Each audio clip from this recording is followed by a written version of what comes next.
All right. So I'm sitting here with Wayne Topping, and I'm so happy to have you joining me today from the UK. Um, we met the first time, I don't know if you remember, but the first time we met was in 2015, I believe, at the IKC conference in Banff. And I remember that we were standing at the buffet in the morning to get breakfast, and this gentleman beside me looked over and saw my name tag and said, "Oh, you're Alexis. I enjoyed your conference journal paper." And I looked over and realized who you were, and my heart skipped a beat. I was like, Wayne Topping went to my conference paper. It was just such a wonderful thing because I had never presented at a conference like that before, and it was super exciting. Very good. So Well, I'm glad I made your day. you totally made my day. So it's been wonderful to be able to spend time with you in the years since then and get to know you and your wife a little better. And today I was hoping that we could spend a little bit of time talking about the immune system, which I know is a subject close to your heart. So I was hoping that in order to start this off, we could just talk a little bit about how the emotions affect the immune system. Right. Well, in general, we know that when you have any negative emotion you're experiencing, it tends to shut down the frontal part of the brain. We go back into the limbic system and react. That's for negative emotions in general. And we get a non-specific response in the body, such as blood is pulled away from the skin, it's pulled away from extremities, all those changes as the body is preparing itself for fight-flight response. But most people don't recognize what's happening with the immune system.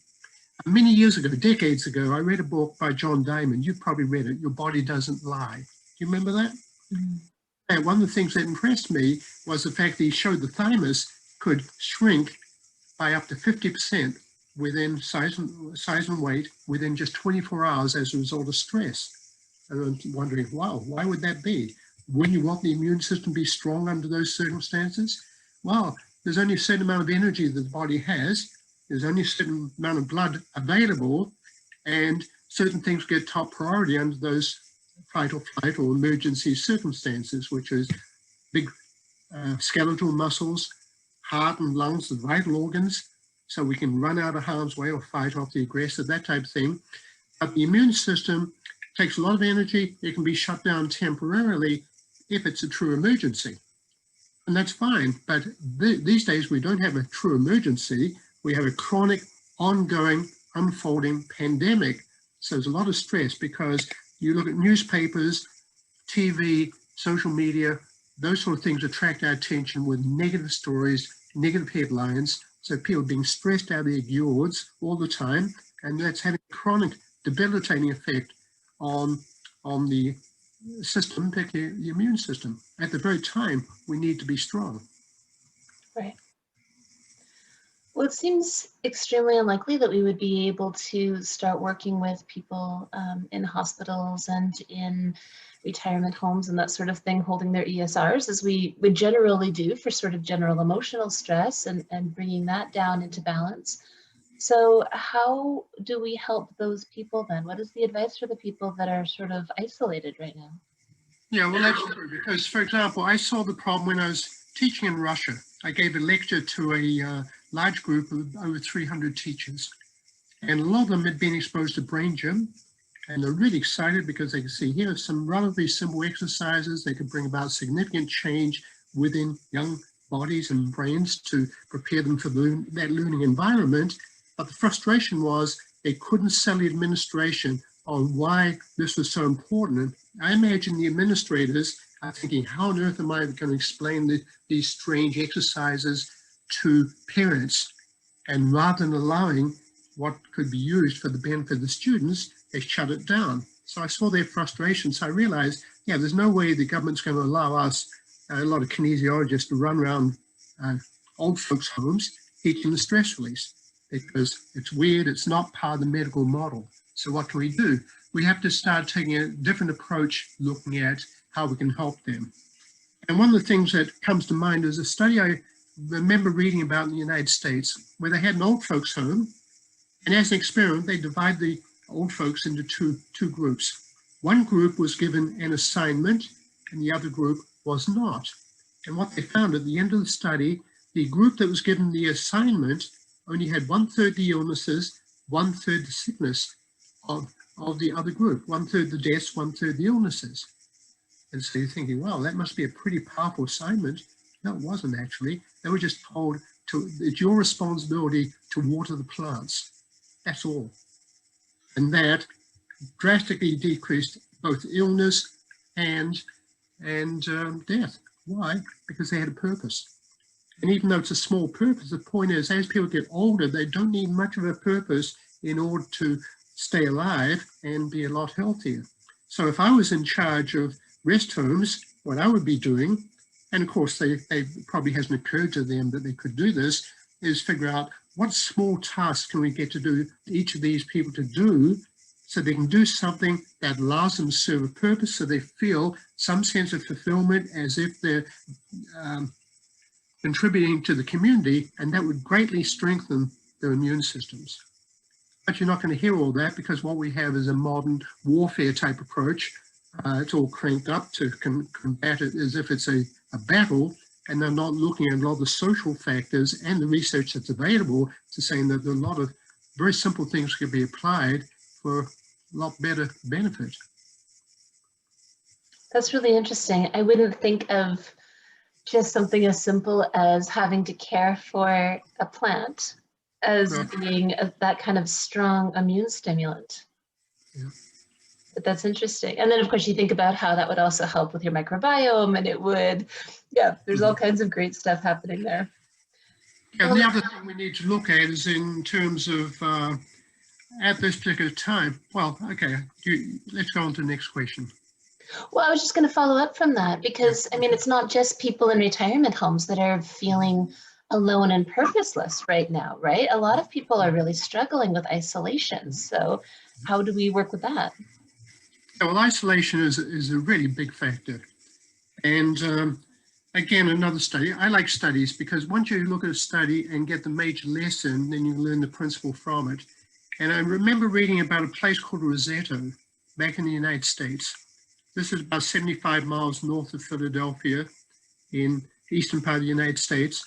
And it was called Roseto because these are Italian immigrants that came across from a place called Roseto in Italy, moved across the States. And so they were typical Italians, you know, laughing, throwing their arms around a lot and drinking and smoking and going to Catholic church on Sunday to ask for forgiveness for what they did during the week. Catholic Italians marrying Italians, 3 generations within the same household, grandparents, parents, kids, that type of thing, and a lot of social groups. And so the typical Italian lifestyle. And you'd think that'd be a good formula, a terrible diet. So you think that would be a great formula for heart disease, but they actually had a very low amount of heart disease. And the authorities couldn't figure it out. The researchers were debating what it was, and they decided, well, it has to be the water. Well, it actually wasn't the water, because this was in the 60s. And what happened over a period of time since then, the Italians started marrying outside their community.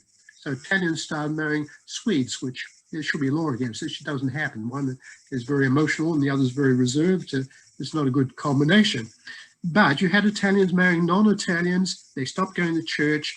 They straightened up their diet. A lot of them gave up smoking. They had better diets and that. But suddenly their heart disease rate went up, and until they had the same amount of heart disease as all the surrounding communities.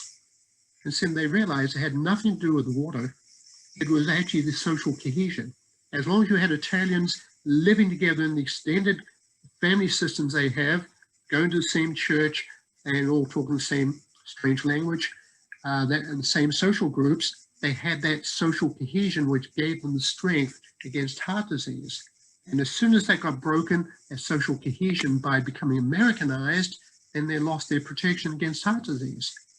And I saw another study, which is really fascinating, where they're doing research on rats, because you can't do this sort of research very well on humans, and they want to deliberately induce a plaque buildup within the arteries.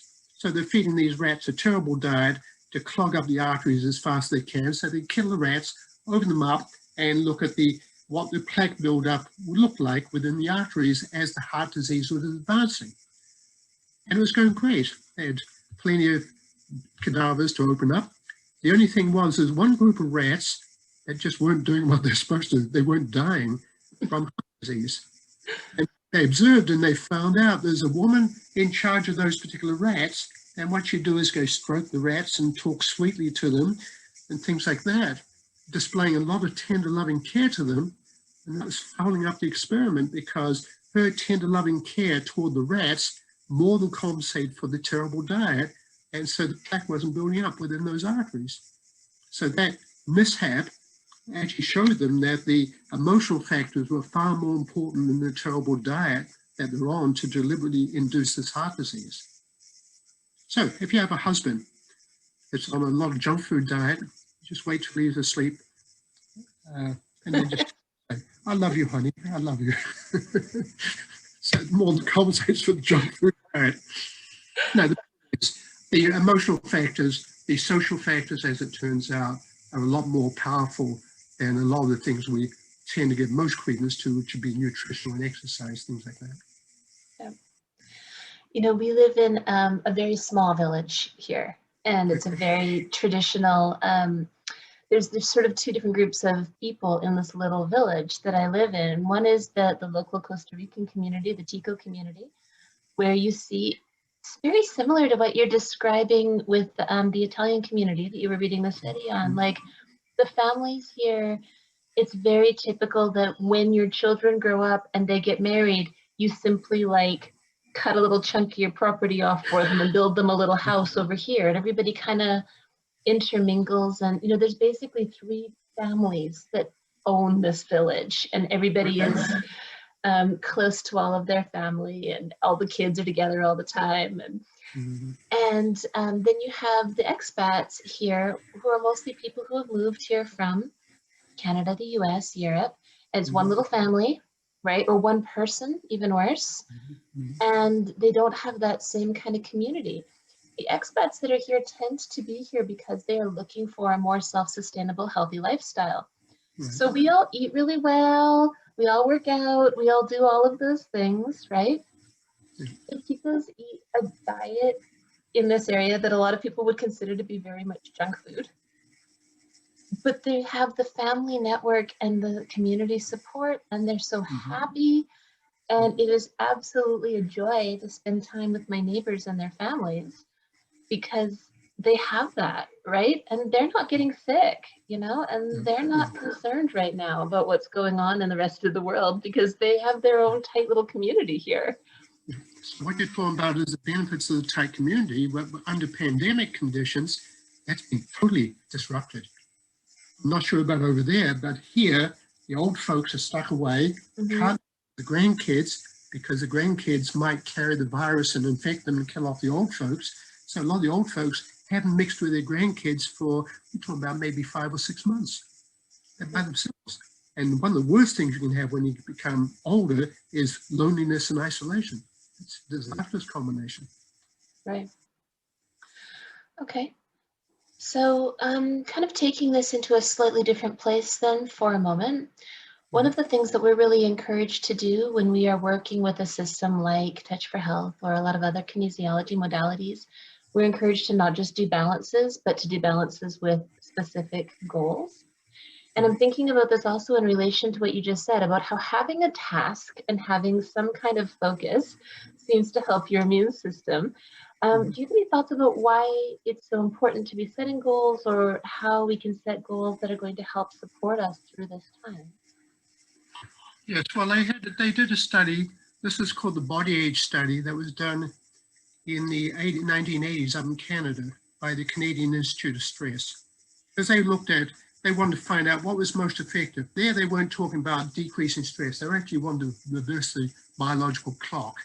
So they had over 600 different volunteers, and what they did, they knew their chronological age. They wanted to find out their biological age or body age. Now, how do you determine that?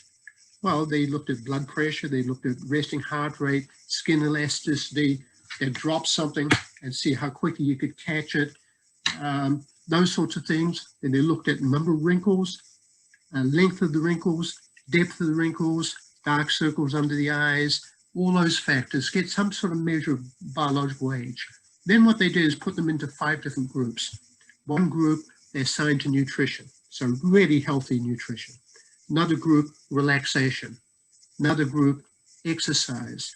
Another group, self-affirming communication, and the final group, values and goals. And they ran this study for 8 months, and there were 602 people finished this particular study. Then they looked at the results. And most of these people started out over 10 years older from a biological perspective than the chronological age. So they were really out of shape. And most of them finished up 8 years younger than their chronological age within 8 months. And what do you think is most important? Well, most people, when asked that question, they say, well, exercise. And some say, no, it's nutrition. No, it wasn't actually. Values and goals was the most powerful intervention. So that's why goal setting is so important. And then I've been looking at over the years, why is goal setting so powerful? And I think because it's linked to, it gives you more control and more commitment to life. So, for example, I teach a class called Overcoming Adversity. And one of the things we looked at is research that was done by Dr. Salvador Mardi and Suzanne Cabasa. They were looking at a large company in the United States, the government considered to be a monopoly, and they said, this is bad, we can't have a monopoly, you have to cut yourself up. So this large company, 26,000 employees, cut themselves down to 14,000 employees and end up as 6 smaller companies. Well, that's pretty horrendous when you have to lay off half the workforce, pretty much. And they looked at the 450 of these middle management and upper level executives, and they wanted to find out, why did some of them get sick, and some had heart attacks, some committed suicide, some died, versus the ones that, seemed to take it in stride. And they were looking at something they called hardiness. And what they found is 3 major characteristics, and one of them was control, the opposite of feeling powerless. So if you have perceived control over your circumstances, you're a lot more hardy, less stressed, so less impact on the immune system than if you feel powerless about your circumstances. Another one, commitment.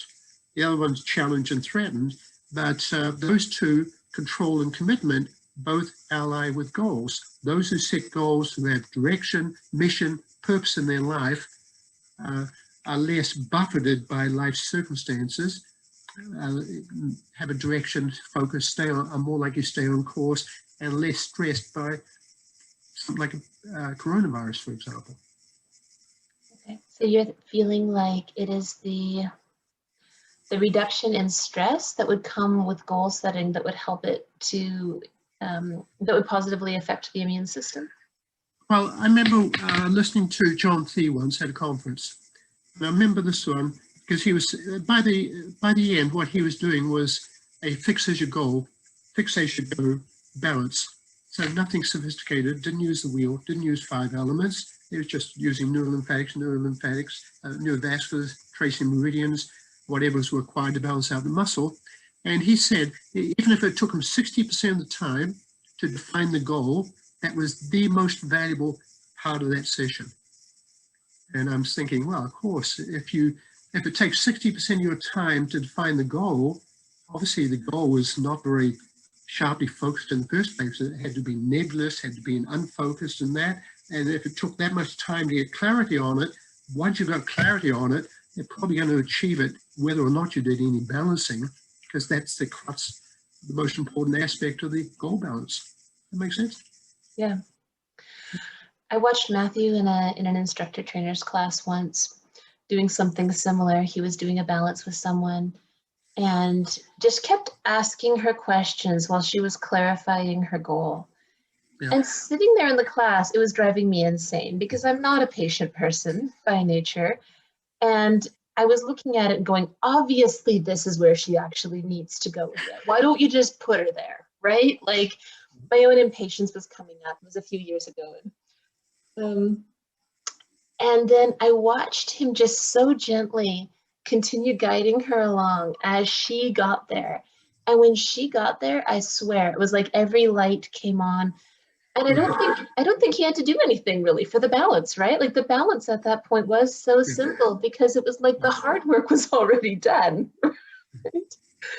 Yeah, no, I'm with you. Well, I find a lot of people, including people close to me, have no goals. Never set goals, never intend to write them down, It's almost like they're afraid to commit themselves. And I'm thinking, and in the United States, we know that only 3 to 5% of people ever write down goals. By the time people retire, 3 to 5% of people are financially independent. That's usually the same people. People haven't figured that one out yet. Right. Now, make goals, commit them to paper, establish action plans, work toward them, then you allow things to happen that are far less likely to happen otherwise. Okay, so you have mentioned, about businesses having to lay people off and about retirement and that sort of thing. And I know that one of the things that is on people's minds right now is economic instability because of, again, world crises and that sort of thing. Yeah. So, somebody who's forced into early retirement, who maybe they're in a spot in their life they weren't expecting to be at this time right now. How do we use these things to help them? Because we know that that's one of those scenarios where the immune system can become compromised, right? Yes. And even if you look at one of the largest companies in America, I won't mention its name, but they were in the same state I was in for 30 years. By the time the upper executives retired, most of them would be dead within 18 months. So they worked really hard, and my assumption is they probably just kicked back, slept longer, watched TV, things like that, and probably shocked, their neighbors would be shocked and spouses when they died. But the point is, if you don't have structure in your life, if you don't have purpose, something to put your energy into, the body can start shutting down quite quickly. A lot of school teachers are dead within 3 years of retirement. So for someone who's laid off, their immune system, if they don't have the structure in their life, some purpose, something they're working towards, their system can shut down quite easily and then become more vulnerable. So what do? If you look at the Chinese word for crisis, it's 2 characters, danger and opportunity. The pandemic is a danger. We all know it. That's why jobs have been cut. Companies are being folded. Everything is in crisis over in England here right now. That's the apparent danger. But every danger is associated with an opportunity. And so when someone gets laid off, they have 2 choices. They can just drink more or smoke cigarettes, because that's what they've always done to handle stress. Or they can just play a lot of video games, that type of thing. That would be a poor choice.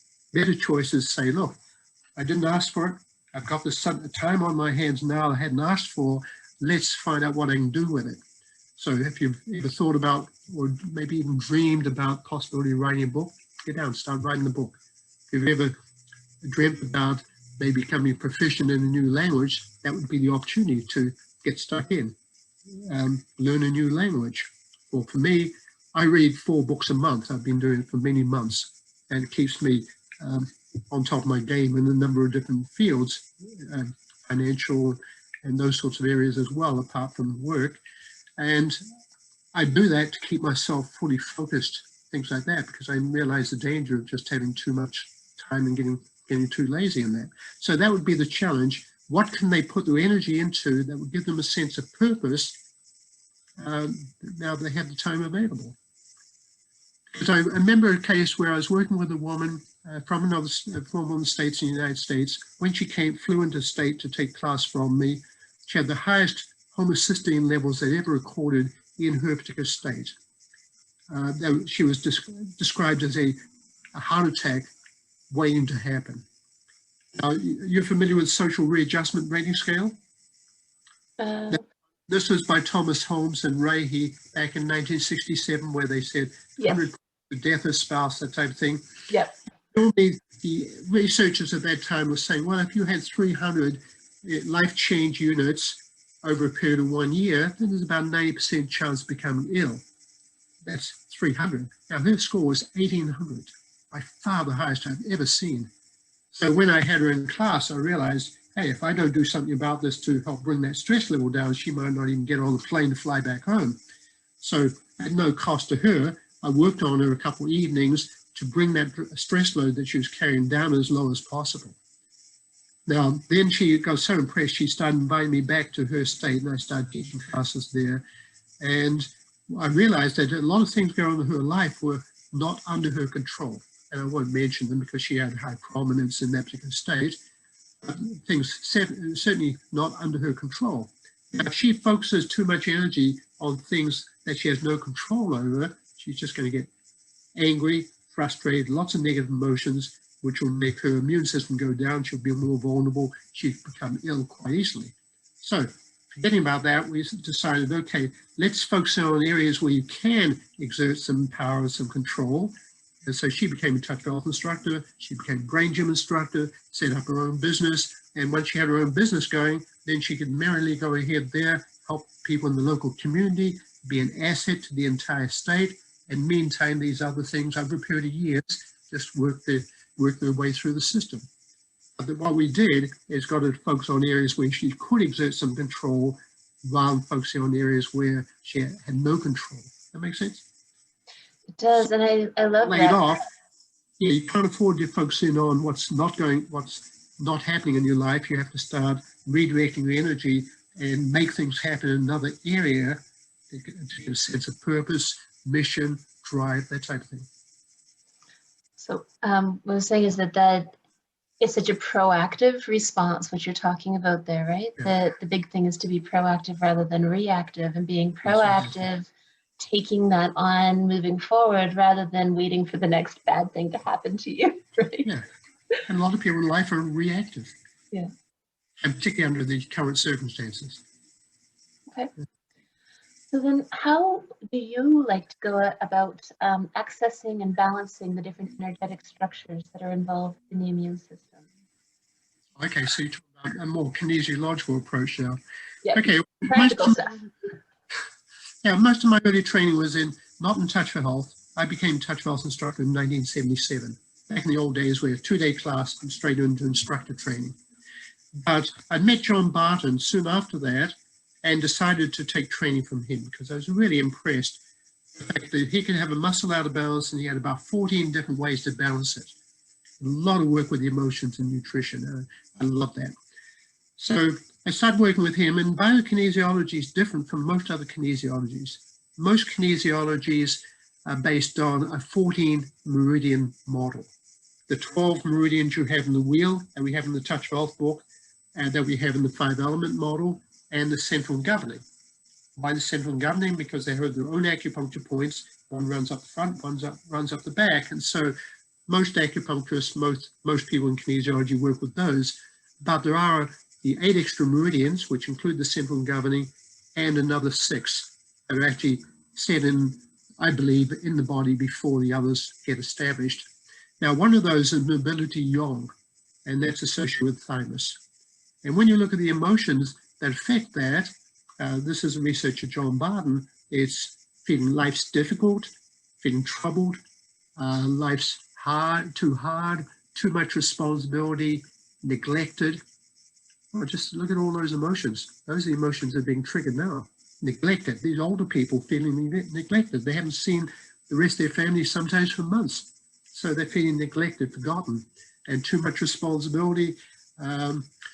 The people in the healthcare system, feeling life's too hard, too much responsibility, those sorts of things.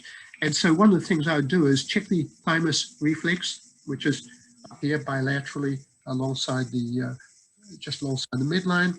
Find that out of balance, find out the positive emotion they put in, and work with a positive emotion, negative emotion to balance out all the emotions so they end up with the thymus in balance.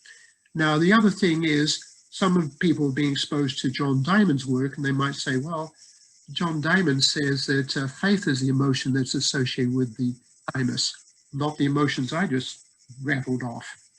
I disagree, because John Diamond said faith balances out the thymus, which balances out the meridian system. But John Barton found that faith is associated with the heart chakra, which then controls the meridian system.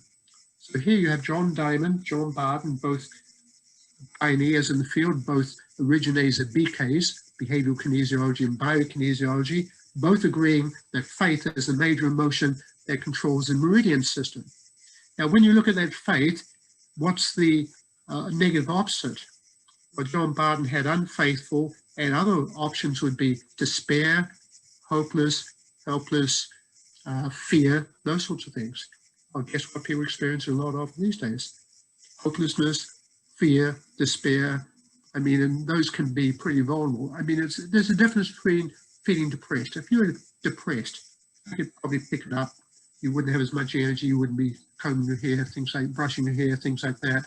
But if you are experiencing despair, I might not recognize it because it's more like an internal shut-off within the system, but you've given up hope.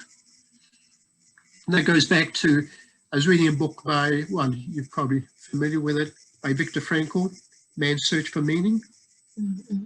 He was a Jewish psychiatrist in the concentration camp, and as a psychiatrist, he had a wonderful, well, he didn't ask for it, but he had a wonderful opportunity to explore the psychology of what was going on. So here's someone that's apparently very strong, they're sick, go to bed, 3 days later they're dead.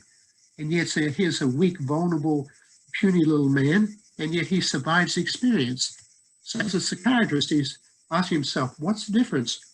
One should have survived. He looked to be very strong. He did. The other one looked to be weak. He survived. Then he realized it had to do with control. And as soon as the person in their mind decide that there's nothing they can do to get out of this situation, that the situation is hopeless, it's almost like they gave up the will to live and went down the tubes very quickly in a crisis. So healthy, and yet 3 days later they're dead. That makes sense? Whereas the person that said, doesn't matter what the Nazi guards do to me, they cannot take away from me my ability to think and make my own choices.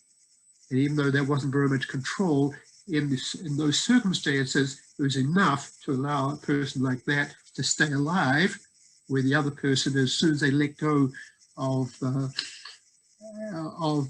fact that they did have some control and got into things like despair, they went down the tubes very quickly. And it's a little bit the same as if you get someone that's diagnosed with cancer and the doctor says, well, unfortunately it's terminal, even though they've been healthy, apparently healthy up until just days before, as soon as they're told they're terminal, oftentimes within days, they can be dead.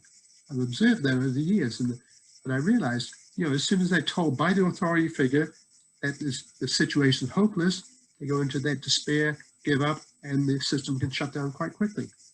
So that's why those emotions of despair, feeling hopeless and powerless about things are pretty traumatizing type emotions. And what I'm looking for when I work with my clients is evidence of those so we can eliminate them and give them an action plan to head them off in other directions into areas where they can start experiencing some hope and look forward to a positive future, because that's what Viktor Frankl found. Viktor Frankl developed logotherapy, and with logotherapy said what people need is a purpose for living. And we talked about purpose, that's for the old folks, watering the plants. That was their purpose that gave them something to live for. And people need to have faith in the future. They need to be able to see a positive future. As soon as the future becomes black and that, people can shut down quite quickly. So in order to balance those energetic structures effectively, what we want to do is be finding the negative emotions, diffusing those, replacing them with something positive, bringing in the goal setting, find the purpose, right? Yes. Okay. What about nutrition? Because we haven't gotten back around to nutrition yet. Thoughts about nutrition that we could be using to support our immune system? Yes. Yeah, the interesting thing is, because most people know about vitamin C, because vitamin C is good for the immune system, and vitamin D, that's what you're hearing. And there have been lots of studies into, I shouldn't say lots because I don't know, but there are studies with coronavirus showing that people that take vitamin D are less susceptible to viruses in general and the coronavirus. Now, so if I'm working with a client, I can check if I want to find out where they might be deficient in vitamin D, I can circulocalize the spleen organ reflex that we use in biokinesiology. And if that's unlocking, then one of the nutrients that can lock it is vitamin D. So that's one of my first evidences that they're actually deficient in vitamin D. And that's, in my case, I actually supplement with D3 because England isn't known for its sunshine. We're in the period of time where it's raining and dismal most of the time. And I'm also quite surprised because over in Spain, for example, when they first started trying to tackle this coronavirus situation, what they do, they stuck everyone inside and say, you have to stay inside, you can't go outside, because they're afraid if you're outside, you might spread the virus. Well, it would have been better to have the old folks sit outside in the sun, so they're actually creating vitamin D to help strengthen them. If you stick them inside, you get them away from the vitamin D that they need. And most of them are not going to be taking vitamin D as a supplement anyway. So that's one. Now, if I want to find out whether they're deficient in vitamin C, which is something else that's very important, then I'd check the thymus, because that's one of the major nutrients needed for the thymus, vitamin C. Also the adrenals. The adrenals need pantothenic acid and vitamin C, top two nutrients. And the adrenals are the major organs we need to have working for us to handle stress. So I'd check the adrenal reflexes and the thymus, and if they unlock, hold up vitamin C, and if that changes it, then that's telling me that the body apparently is deficient in vitamin C, and it would be good if they start having some more fruits and vegetables containing C and the C complex in their diet. Plus, vitamin C is also water soluble, so under stress you can deplete large amounts of vitamin C very quickly. What does coronavirus attack primarily? Respiratory system. In Touch for Health, what's the major nutrient needed for anterior serratus, deltoid, coracobrachialis? Vitamin C, because that helps detoxify things the things in the air that we draw into the body, vitamin C and water. And so those would be two of the biggies, vitamin C and vitamin D, and I think everyone should be doing those. Zinc.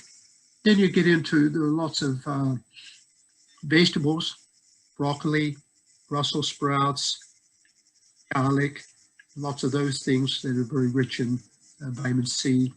And we've got astragalus and echinacea. I take echinacea each night, for example, just as a boost for the immune system. And let's see what else. Mushrooms, peppers, sweet potatoes. Yeah, so there are lots of things that are very rich in C that can be added into the diet quite easily. But you're not hearing it over here because it's not part of the medical model. I mean, in Ireland, for example, people going through medical training have 6 hours of nutrition, and they're taught by a rep from a pharmaceutical industry. So you know they're not getting any valid nutrition that's of any worth. And so what we're seeing over here is a medical response to coronavirus. A more holistic approach would be radically different. But it's not available, it's not being allowed. Right. Yeah. I mean, the other thing is that to use nutrition to boost immune system requires high compliance, right? Like people have to actually go and do that. And it's much more difficult to make people go eat well and then to double check that they did in fact eat well than it is to say, well, take this vaccine. We can see that you did it. We can prove that you've had it, right? I think it's difficult. The interesting thing is, in terms of compliance, they had a study where they got the medical doctors to give a certain number of tablets, and they said you had to take one a day for 7 days. And if you have any questions, anything that's not working out, make sure you contact the receptionist. And they gave each one of them 6 only, not 7. So none of them can comply totally. Not a single one of them contact the receptionist to say that they were shortchanged. So that is it. Even most people following the medical doctor's advice are not going to be following it as faithfully as they could. Great. Okay. So we've talked about a few different things here about having a purpose and finding control and being able to be connected, working with the negative emotions and letting those clear and bringing in the positive that we need, supporting thymus and heart chakra.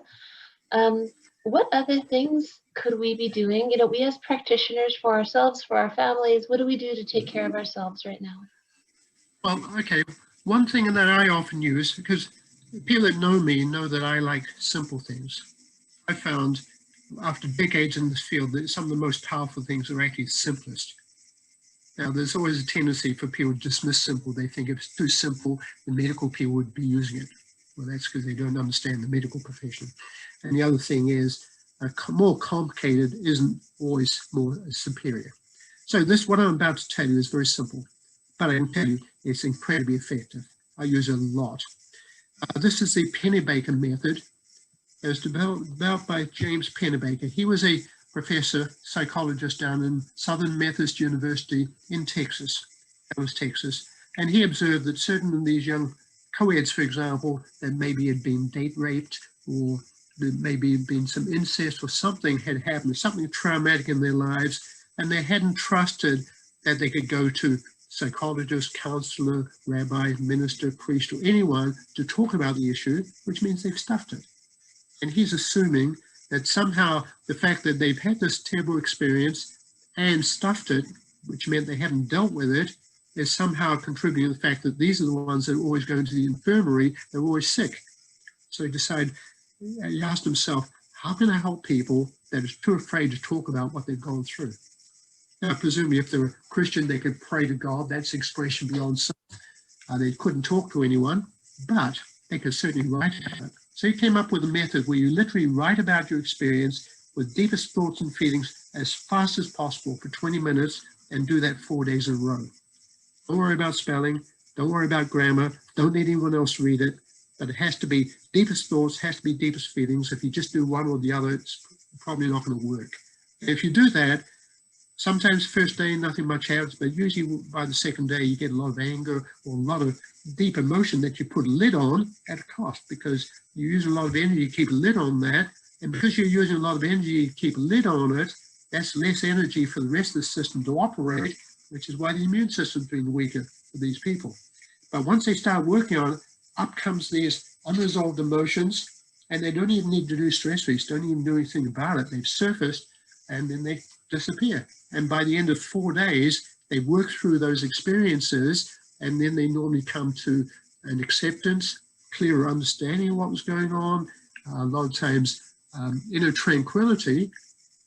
And then the question becomes, was it effective? Yes, these people that were always sick, going to the infirmary all the time, are no longer they're no longer sick as much. In one study, they measured the T lymphocyte level as a measure for the strength of the immune system.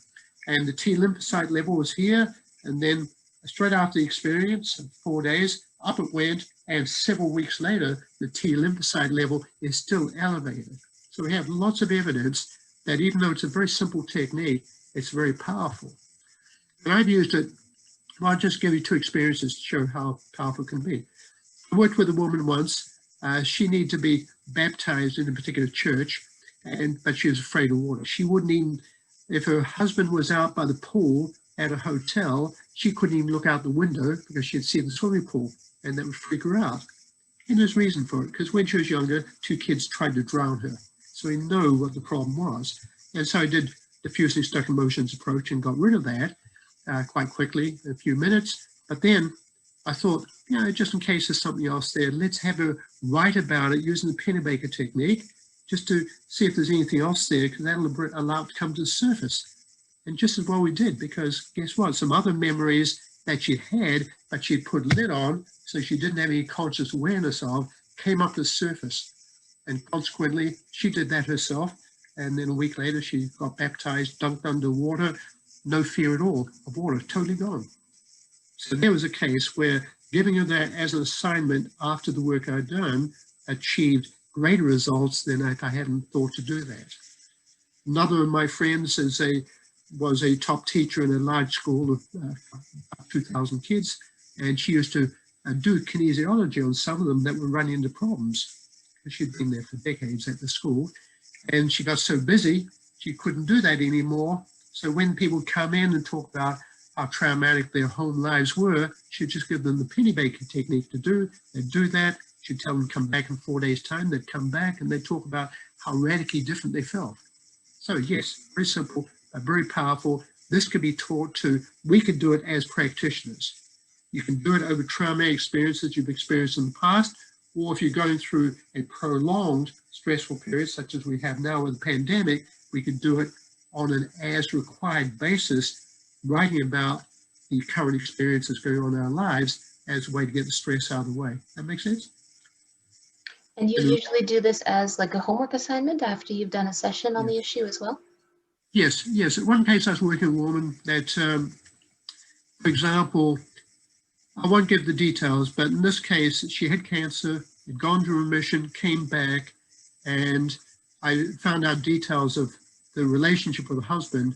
And basically, he was a jerk. He was, doing things that you shouldn't be doing to someone that you that you respect. And I said, well, how would a normal person feel under those circumstances? And she said, well, I guess angry. Do you feel any anger? No. So I gave the Pennybaker technique to deliberately bring the anger to the surface. And I was just about to fly off from America to Belgium a couple of days' time. So I phoned her up just to make sure she was following through. And I said, how are you doing? She said, really angry. And she shouted out, and we burst out laughing because it had done its job, you see. That the Pennybaker technique brought up all that anger that she'd put a lid on and wasn't even aware of. So yeah, I often use it to bring up emotion where it should be there, but it's not apparent. Okay. And that's simple enough. It can be explained to someone over the telephone. It can be used by old folks in old folks' home, even though they might write a little bit more slowly. So the last question I usually ask people when we do this are, for those that are intrigued by something that you have said, because we have relatively short time to have these conversations, if somebody wanted to follow up on this and learn more, do you have ideas for resources that they could use? Well, seeing we were talking about the Pennybaker technique, I'd say if people are interested by that one, there's a book by James Pennybaker. I'll just get the title exactly. Opening Up the Healing Power of Confiding in Others. Opening up the healing power of confiding in others. And what's good about here, you've got research studies from all over the world with lots of different university groups addressing single mums, people in institutions, old folks, medical students, all different segments of the population. They experimented with the amount of time, 3 days or 5 days, until finally they gelled down to 20 minutes, 4 days in a row. So I like that type of book because I can see the ongoing research and how the ideas developed, and you get ideas on application. So that's one I'd recommend. Another one that I haven't even referred to any time during this interview is one by Johann Hari, and Hari is spelled H-A-R-I. And the name of that book is Lost Connections, Why You're Depressed and How to Find Hope. Because he went the typical route. He was on medications to try to solve his anxiety and depression, finally realized it wasn't working. And as a journalist, went in and did some thorough research and found out that most depression and anxiety is not a medicinal drug deficiency at all, but due to loss of connection. And he talks about all the ways in which we lose connection as the cause of these emotional factors, and why that's important, because that's what's playing out now. We've got loss of connection. We've got the extended family is broken down. Grandparents can't mix with grandkids and that.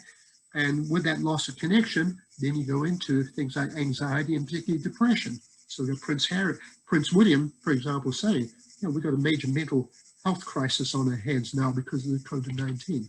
So that's one I'd highly recommend. It's wealth of information for people that love reading.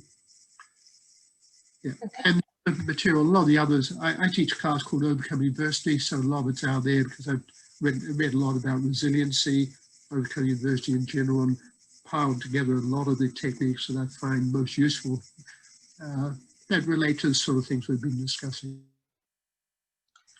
And I've got a new book coming out next month. That'll be a lot of the techniques I've been using over the last few decades, but with no muscle testing. Now, this was not designed for coronavirus conditions, as it turns out, but it's just ideal because people that are not in a position where they can be doing muscle testing, should read this book and turn around and apply these techniques to get more control over their lives, to get rid of emotional distress, things like that. Well, that's exciting. I didn't know that. When is the book coming out? Well, I'm still looking for a title right now, and then I need to get the cover design and get it formatted. So I've still got a few hurdles to jump through, but it's getting quite close. Amazing. By the end of next month, maybe. Okay. Well, that's fantastic. We'll be waiting anxiously for that.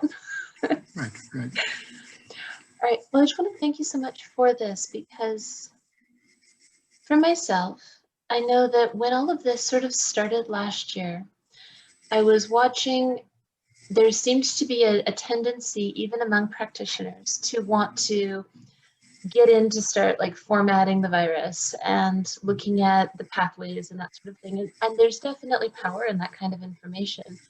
But I found myself writing a lot about like as holistic health practitioners who believe in balancing the whole body and looking at the energetic flows, is this the approach we want to take? Or do we want to look at a much more holistic model, right? And what you're describing here is the holistic model. We're not fighting a virus. We are taking care of our body in a way that allows us to have love and connection and resilience. Yeah, we're making the host stronger. Yes. So it's less susceptible. Right. But modern medicine's about destroying the invader. That's not the problem. They've forgotten that there's a body that's been invaded, and if you make the body strong enough, then there's not a problem. So instead of wiping out mosquitoes, keep the water running. As long as the water's running and not stagnant, you won't have a problem with mosquitoes. Okay. Thank you so much, Wayne. You're welcome, Alexis. Very good. And hopefully we'll meet again at a conference next year in Hungary. Yes, definitely. Flying around by then.